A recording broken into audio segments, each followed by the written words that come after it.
In the 2010 population census, it was found that only 19.2% of Chinese residents surveyed spoke dialects frequently at home. And in this group of people, only 2.7% were in the age group 15 to 24 years old. Are Chinese dialects at risk of becoming extinct in Singapore? In this featurette, we explore the reasons why this is happening and the challenges faced in overcoming this issue. What game friendly?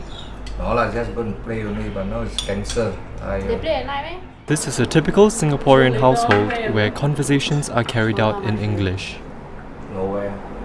Conversely, families like Miss Ng's, where dialect is still used on a daily basis, are perishing in Singapore. 冇啊，咩啲做工？咩啲做工嚇？咁但係佢嚟咗攞隻噃咪？唔係，我諗住出家。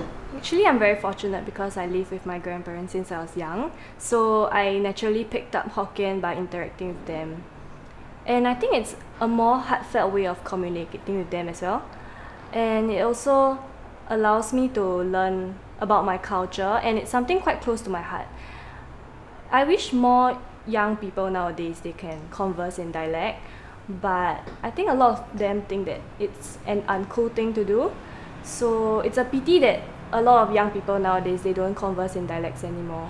While the use of dialects connects us with our ancestral roots, its use was not considered pragmatic at a time when Singapore was undergoing rapid modernization in the 1970s.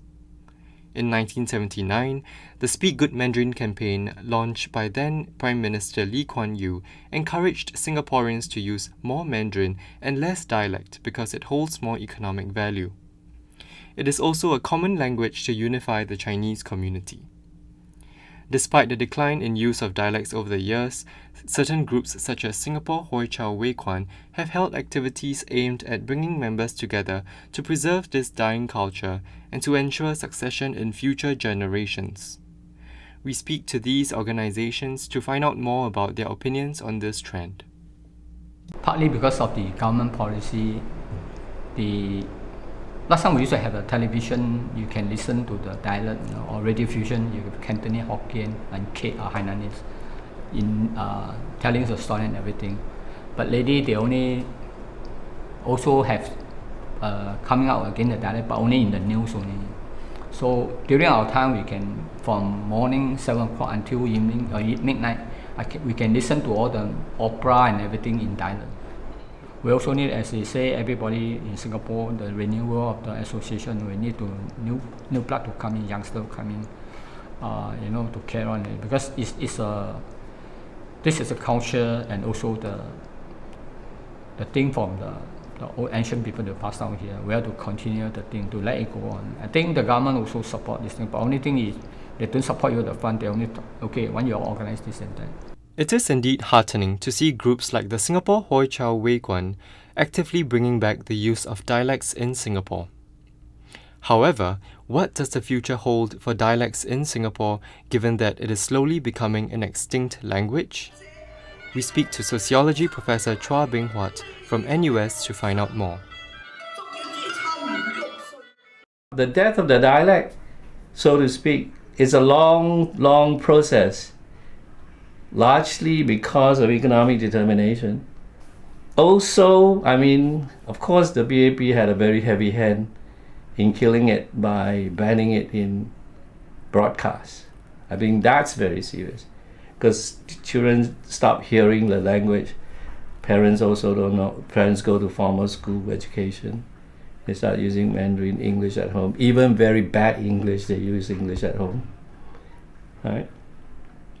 So it's been a very long process that is probably start, as I say, if you trace the beginning of Mandarin being taught since the 1920s, and English medium education expanded very quickly since the 1960s. So it's a long process of slow disappearance. Can it be revived? No, because there's no point. Other than, as I say, for a bit of nostalgia and a bit of very marginal claim of being Chinese. Just learn the Mandarin, learn it well, and you can claim all the Chinese you want. The truth remains that dialects lack utility in today's economy and continues to decline within a culture of pragmatism. As a nation that is constantly negotiating its identity, should Singapore forego a part of its heritage in order to move forward in a globalized world? Furthermore, most efforts to preserve dialects may not be sustainable in the future, given the uncertainty in succession of clan associations. Will dialects eventually become extinct in Singapore? Only time will tell.